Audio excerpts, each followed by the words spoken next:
Halo, assalamualaikum Sobat Ronita. Berjumpa kembali dengan saya di channel YouTube Ronita. Kali ini saya mau membahas detail tentang DTF UV, terutama kendala-kendala atau kesulitan yang ada di DTF UV. Jadi nanti biar nggak kaget, karena ini kan teknologi baru, settingannya juga masih cari-cari, sehingga kita harus belajar terus. Nah, untuk itu saya share dulu yang kendala-kendala yang akan ada, sehingga teman-teman itu tidak berekspektasi yang berlebihan. Karena saya lihat iklan DTF UV ini kan sangat heroik atau sangat ini banget, tetapi itu sebenarnya banyak kendala yang harus dipersiapkan atau harus diatasin dulu. Yuk kita mulai. Pertama, cara nempel ya. Jadi cara nempel, nah ini bahan kayak gini, nanti kita gunting seperti biasa. Misalkan kita kayak gini, gunting area yang mau ditempel.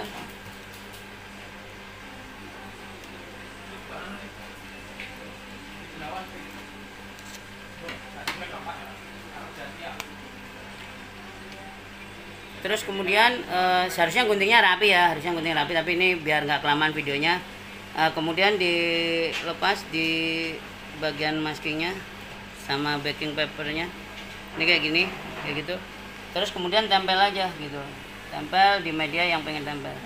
Nah, yang jadi kendala adalah, yang jadi problem kalau gambarnya ngeblok seperti ini, itu lebih enak. Tetapi kalau gambarnya terpisah seperti ini nih, mana tulisan ini nih, misalkan kayak tulisan sektor ini nanti akan lebih rumit nyabutnya gitu istilahnya. Nah, ini diratain.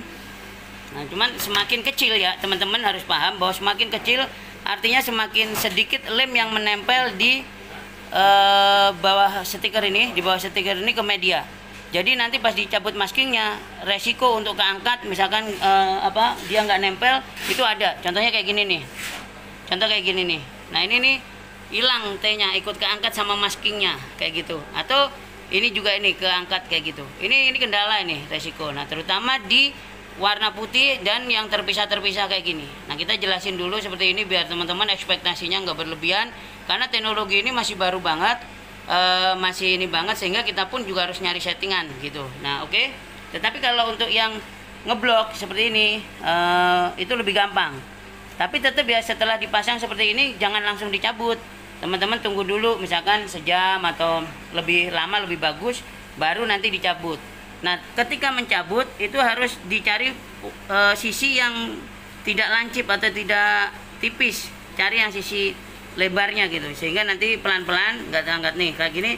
Ini kan ngeblok ya, ini contoh ngeblok sih gampang. Maskingnya dicabut kayak gitu. Ini kayak gini. Oke. Nah, ini ya.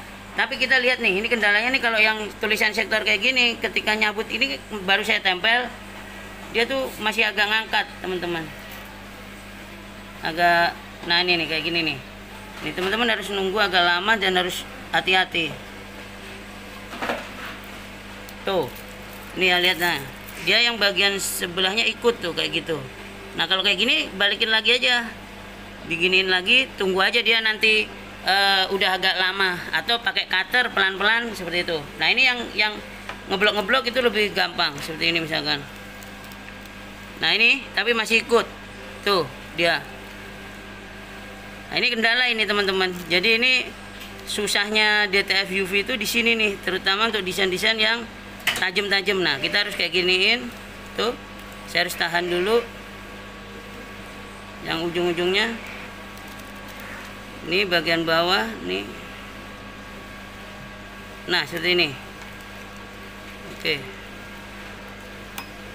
Nah, ini terus dirapiin. Nah, ini teman-teman, nanti kalau misalkan ada sisa-sisa lem di sekelilingnya bisa dibersihin pakai minyak kayu putih ya, pakai tisu, pakai minyak kayu putih. Cuman tunggu dia benar-benar sempurna. Oke. Jadi sekali lagi, untuk desain-desain yang seperti ini, yang font-font gini, terutama makin kecil dan sebagainya, tentu nyabutnya akan lebih susah.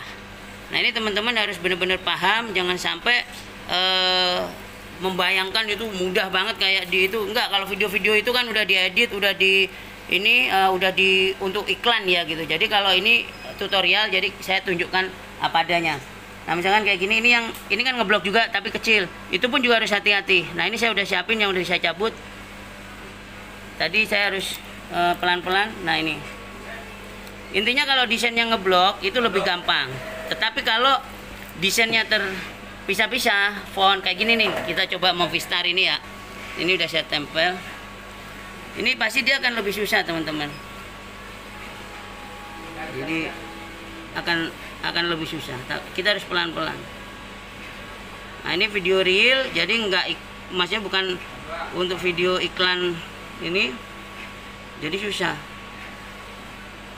Jadi di balik-balik iklan itu sebenarnya pasti ada proses yang belum ditunjukkan semua gitu. Nah ini kita tunjukkan di Ronita. Nah ini harus hati-hati nih, karena nanti di bagian M nya itu pasti akan lebih susah lagi. Nih ya teman-teman. Jadi kalau saya bilang lebih enak water slide atau dekal basah. Dekal kering ini cukup susah. Nah cuman ya bisa, artinya tetap kita harus berusaha. Nah kayak gitu tuh ya kan. Jadi ada resiko nanti gambar melar atau apa kalau tulisannya terlalu kecil, itu pasti ada. Jadi teman-teman saya harap ekspektasinya dijaga dulu, jangan berlebihan. Nih kayak gini susah nih, lanjut besok aja gitu istilahnya. Nah kalau seperti ini, makanya ini kurang lama karena ini tadi baru 3 menitan saya pasang. Jadi harusnya lebih lama lagi, kita tunggu, biarin nanti dicabut lagi. Oke. Sekian dulu penjelasan problem pertama ya, tentang DTF UV. Jadi ada di proses mencabut maskingnya atau mencabut ketika setelah dipasang terus dicabut maskingnya, itu proses yang cukup rumit juga. Jadi harus latihan, harus belajar, dan desain cukup pengaruh. Artinya kalau desainnya makin kecil-kecil terpisah itu makin susah. Tapi kalau ngeblok itu masih oke gitu. Dan kalau dia tinta white aja itu juga semakin susah, karena tinta white aja itu tipis gitu istilahnya. Oke, sekian dulu. Sampai ketemu di video selanjutnya. Terima kasih. Wassalamualaikum warahmatullahi wabarakatuh. Bye bye.